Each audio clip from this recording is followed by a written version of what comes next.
Hey guys, welcome back to another video. So we finally decided to visit Las Vegas in January 2021 in the midst of a pandemic. This is our vlog video of us visiting various attractions in and around Las Vegas. The first stop on day one of our trip was Grand Canyon Caverns. This is about a 170-mile drive from Las Vegas. We started about 6 a.m. from Las Vegas and reached Grand Canyon Caverns about 10 a.m. Arizona time with just one stop for gas. As we walk towards the entrance, we see a petrified log on display. For those of you who don't know, petrified log is a type of fossil where the organic matter in wood has been replaced by minerals turning into a fossil. Once inside, we take a short elevator ride 200 feet down into the earth to reach the caverns. These caverns were first discovered in 1927 by Walter Peck, who almost fell into it. The elevator wasn't added until 1962, and that's when the old entrance was also sealed off. These caverns are estimated to be over 65 million years old. What's unique about these caverns is that these are dry caverns, and only 3% of the caverns discovered around the world are dry. When Walter Peck discovered these caverns, he thought he found gold, silver, and diamonds. Turns out, none of that was true. After the tour, we resumed our journey towards Grand Canyon National Park South Rim.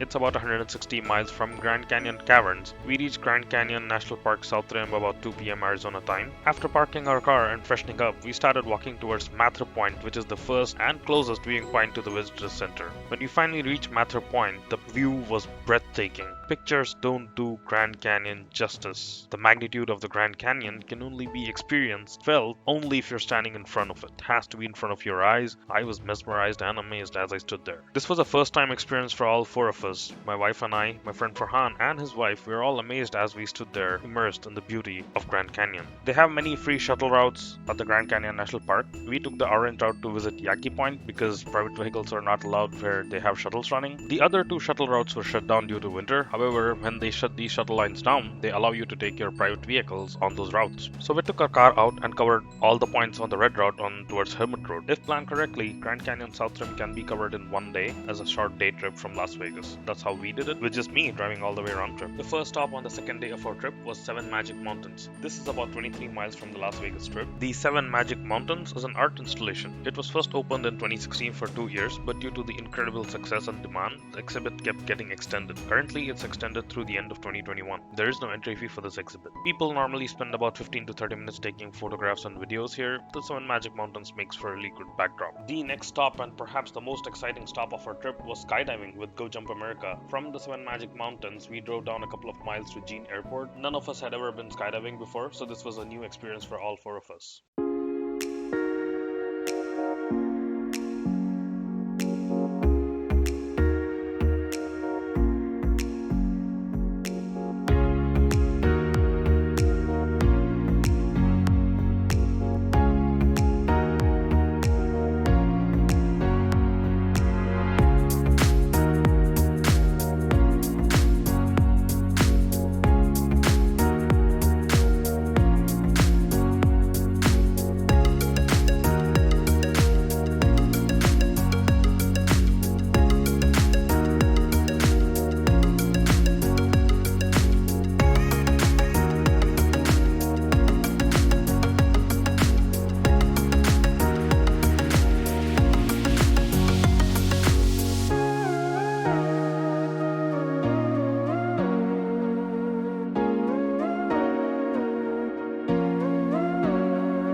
After that amazing skydiving experience, the third stop on our day 2 of our trip was Hoover Dam.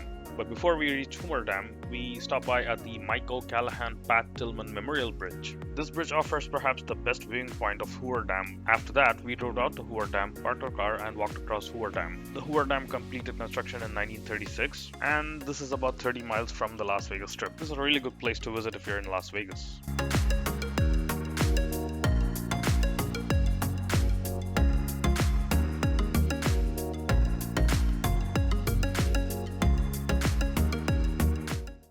The next stop of our trip was the Real Bodies exhibit at Bally's. This exhibit has close to 20 fully preserved bodies and more than 200 anatomical specimens. These are real human bodies and they've been preserved by a process called plastination.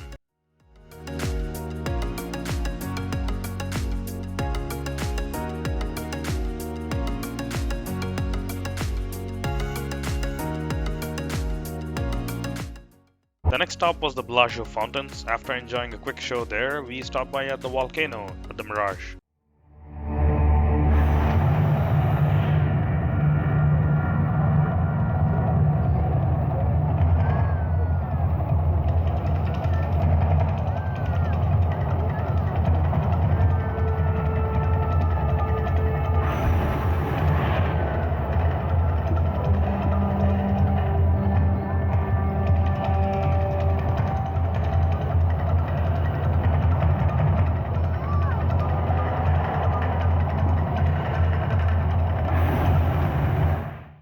The final stop of our day 2 trip was the Fremont Street. This is the old part of Las Vegas before the Las Vegas Strip became popular. There are a lot of street performers and it's really cool. I suggest you guys check it out. We sure had a really good time at Vegas and visiting all the attractions around Vegas. If you ever want to visit Vegas, I strongly suggest that you guys plan your trip way well in advance about all the attractions you want to visit and make an itinerary. It makes it much more easier for you to cover all the points which you want to cover. Thanks for watching, guys. Bye bye.